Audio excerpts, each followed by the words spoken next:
새해 연초부터 발생한 카자흐스탄 반정부 시위가 전국적으로 확산되면서 큰 혼란이 빚어지고 있습니다. 이에 카심 조마르트 토카예프 대통령은 5일 알마티와 수도 누르술탄 등 시위 격전 지역 4곳을 포함 전국 단위로 비상사태를 확대 선포했으며 야간 통행 금지 조치도 발동했습니다. 이번 시위의 최고 격전지는 카자흐스탄의 경제 중심지 알마티였습니다. 카자흐스탄 내무부는 전국의 국가군 위대 소속 대원들과 경찰 중 317명이 부상을 당했으며 8명이 사망했다고 공식 발표했습니다. 정부기관뿐만 아니라 알마티에 위치한 방송국과 공항 등도 타깃이 시위대는 러시아의 본부를 둔 옛 소련권 방송국 미르의 알마티 지국에 침입해 스튜디오와 일부 방송 장비를 파괴했으며 알마티 공항을 장악해 항공편에 차질이 생기기도 했습니다. 이번 시위로 카자흐스탄의 중심 도시 알마티는 현재 쑥대밭이 된 상태이며 현지 당국은 구급차와 소방차를 포함해 120대의 자동차가 전소됐으며 상점 120곳, 대중식당 180곳, 사무실 100여 곳이 파손됐다고 보고했습니다.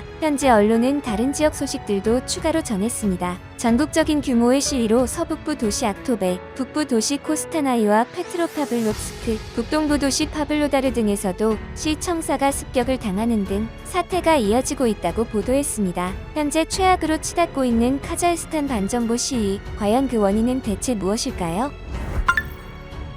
구독과 좋아요 한 번씩 부탁드립니다.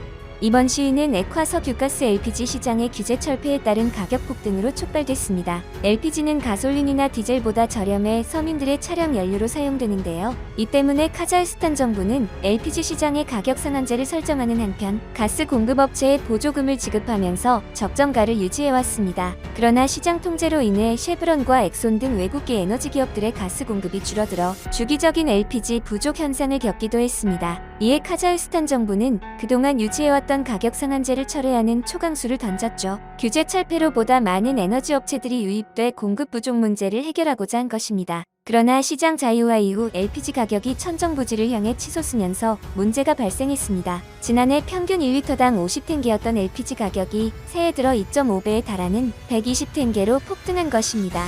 시위의 진원지인 유전지대 망기스타우주는 석유 운수업 종사가 비율이 높기 때문에 이 지역 차량의 90%가 LPG 연료를 사용하고 있습니다. 주민 대다수가 LPG 차량으로 석유를 운반하는 자나우젠 주민들은 결국 생업을 접고 거리로 나오게 됐고 이것이 대규모 시위의 시발점이 됐습니다. 그러나 시위의 원인이 가스값 폭등에만 국한된 것은 아닙니다. 토카예프 대통령은 지난 4일 망기스타우주의 가스 가격을 원래 수준으로 인하하겠다고 발표했지만 시위의 규모는 오히려 전국적으로 확대됐습니다. 이와 관련해 현지 전문가들은 이번 시위가 나자르바예프 초대 대통령의 장기 독재, 극심한 인플레이션 등으로 누적된 국민들의 불만이 에너지 폭등을 계기로 폭발했다는 분석을 내놓았습니다. 나자르바예프 전 대통령은 지난 1991년부터 2019년까지 30년 가까이 장기 집권했으며 퇴임 후에도 국가안보회의 의장직을 유지하는 등 실권을 행사해오고 있습니다. 현임 토카예프 대통령 역시 나자르바예프 전 대통령과 같은 세력으로 분류되고 있습니다. 또한 코로나 팬데믹 이후 최고 수준을 경신한 물가 상승 역시 이번 시위의 중요한 원인 중 하나로 지목됐습니다. 한국대외경제정책연구원에 따르면 지난해 9월 카자흐스탄의 인플레이션은 전년 대비 8.9%를 기록해 최근 5년 이내 최고 수치를 기록했다고 보고했습니다. 품목들을 살펴보면 식용유, 과일 및 채소류, 육류 등 식료품 가격이 급등했습니다. 이를 통해 카자흐스탄 서민 경제가 이미 지난해부터 극심한 위기에 빠져 있음을 미루어 짐작할 수 있습니다. 여기에 정부의 판단 착오로 빈자들의 연료인 LPG 가격마저 폭등하자 더 이상 참지 못한 시민들이 전국 규모의 반정부 시위를 벌이게 된 것입니다. 그런데 카자흐스탄 시위 사태로 예상치 못한 분야의 불똥이 튀었습니다. 바로 비트코인인데요. 이유는 카자흐스탄은 세계에서 두 번째로 큰 비트코인 채굴 허브인데 인터넷이 끊기면서 채굴도 할 수 없게 된 것입니다. 즉, 채굴 능력이 떨어진 것입니다. 카자흐스탄은 전 세계 비트코인의 18%를 채굴한다고 알려져 있습니다. 채굴은 고성능 컴퓨터로 복잡한 수학 연산을 풀어 비트코인 네트워크에 기여하는 대가로 비트코인을 받는 것을 말합니다. 직접적인 상관관계를 증명하긴 어렵지만 흔히 해시레이트 감소는 비트코인 시세에는 부정적 요소로 간주됩니다. 한편 알마티 공항은 시위대 난입으로 운영이 잠정 중단된 것으로 알려졌는데요. 이 때문에 한국에서 급파했던 아시아나 항공기 승무원들과 한국인들은 바로 한국으로 돌아오지 못하고 고립된 상태였습니다. 지난 5일 밤 9시 아시아나 항공기가 카자흐스탄 알마티 공항에 착륙했습니다. 문제는 착륙 당시 반정부 시위대가 이미 알마티 공항을 점거한 상태였다는 것입니다. 비행기에서 내린 승객과 승무원들은 입국 수속도 하지 못한 채 공항 내 소방시설로 긴급 대피했습니다. 이들은 12시간가량 뒤에야 시설에서 빠져나올 수 있었는데요. 현지 공관 직원들은 6일 오전 통행 금지 해제 시간에 맞춰 밤새 확보한 대형 버스로 한국인 승객과 승무원들을 알마티 시내 호텔로 대피시켰습니다. 당시 상황과 관련해 한 승객은 12일 KBS에 통화해서 시위대에 발각되지 않기 위해 버스의 모든 조명을 끈 채 활주로 든 공항 내 공간을 빠르게 빠져나왔다면서 당시 공포감은 이루 말할 수가 없었다고 전했습니다. 이후 한국인 탑승객 총 37명 가운데 현지 교민 10명은 공항에서 지인과 가족 차량으로 개별 귀가했으며 27명만 호텔로 이동했습니다. 이후 교민 12명이 추가로 별도 차량으로 귀가해 한국인은 현재 15명만 호텔에 투숙하고 있는 상황입니다. 외교부는 고립된 한국인들을 위해 8일 오후 현지 호텔 안에 비상대책반을 꾸렸습니다. 현재 공관 직원 1명이 호텔에 상주하면서 필요한 생필품을 공급하고 있습니다. 호텔에 머물고 있는 한국인 승객은 시위대 난입을 우려해 호텔은 여전히 불을 끈 채 커튼을 치고 있고 식사는 방에서 배달을 시켜 해결하는 상황이라고 말했습니다. 이 승객은 현지인들과의 소통이 어려운 데다 인터넷이 끊겨 심리적으로 극심하게 불안한 상태라고도 전했습니다. 고립된 승객 중엔 7살 어린이도 포함된 것으로 전해졌습니다. 한편 대규모 유혈 시위가 발생했던 카자흐스탄 알마티에 묶여있던 아시아나 항공편이 모레 귀국할 전망이라고 보도됐습니다. 외교부는 11일 아시아나 항공사 측이 13일 정오 알마티 현지 출발을 목표로 귀국 항공편 운항을 잠정 추진 중에 있다고 밝혔습니다. 그러면서 정부는 우리 국민이 아시아나 항공편으로 안전하게 귀국할 수 있도록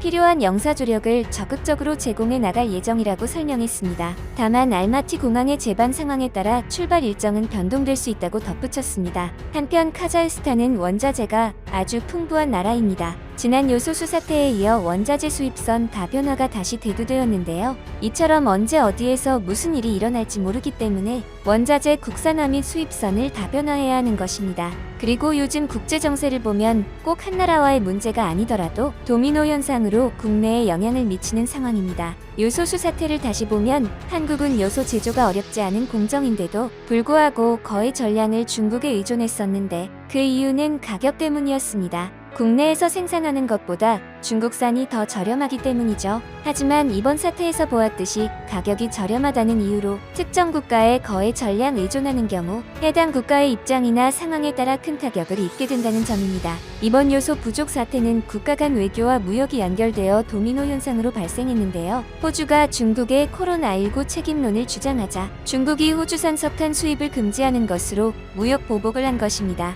이에 중국 내 석탄이 부족해졌고 석탄이 원료가 되는 요소 양도 부족해지면서 수출을 중단했던 것입니다. 결국 요소 수입이 중단되면서 상용차의 발이 멈추고 물류 대란 일부 직전까지 가는 사태가 벌어진 것입니다. 일본의 수출 규제 때와 판박이 현상이 발생하면서 또다시 원자재 국산화와 수입선 다변화가 화두로 떠올랐습니다. 중장기적인 관점에서 원자재 국산화가 중요한 문제가 된 것입니다.